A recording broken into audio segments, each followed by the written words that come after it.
This question concerns the Energy Efficiency and Conservation Block Grant Program. For the benefit of the audience, the Energy Efficiency and Conservation Block Grant Program will help form a federal partnership with cities, counties, and states to address our energy efficiency and emissions challenges. Authorized already at $2 billion annually for 5 years, the program will help local governments develop and implement comprehensive energy efficiency strategies.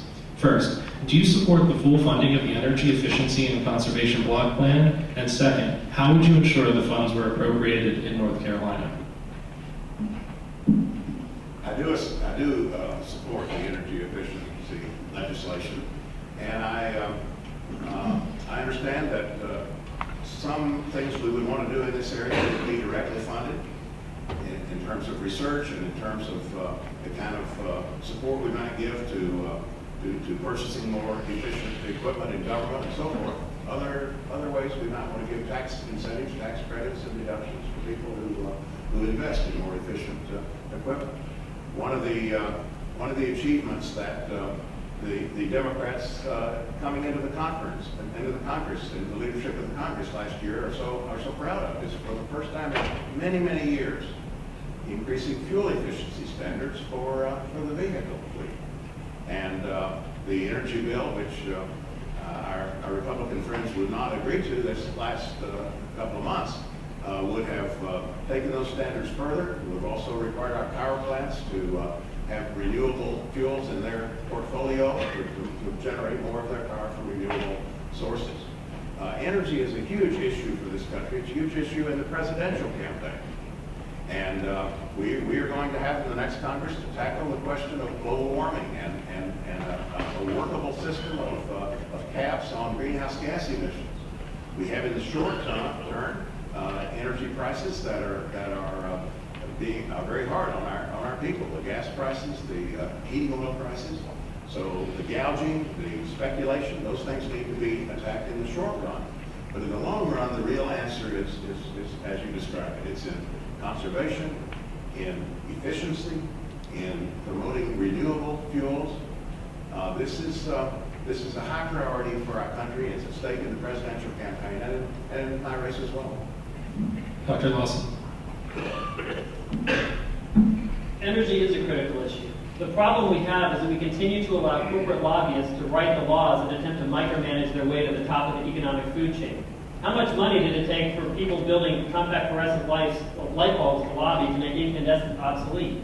Folks, the buzzword around my campaign is sustainability. Nothing we're doing right now is sustainable. Letting lobbyists pick favors among which energy solutions is going to work, that's not sustainable.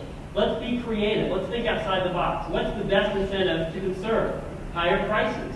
Why do we have a system of everything, agriculture, transportation, everything we do depends on our addiction, perpetuating our addiction to cheap oil. That's going away. What would happen, for example, if we were to, say, shift to not cap and trade, which that cap and trade in particular is a disaster waiting to happen. The corporations can't wait for that to show up because they will game the heck out of that system the same way that Enron gamed the utility deregulation out in California and brought the nation to the power grid to its knees. But what if we said, hey, what about replacing the entire federal income tax with a green tax shift that would be a simple tax on the use of non-renewable fuels?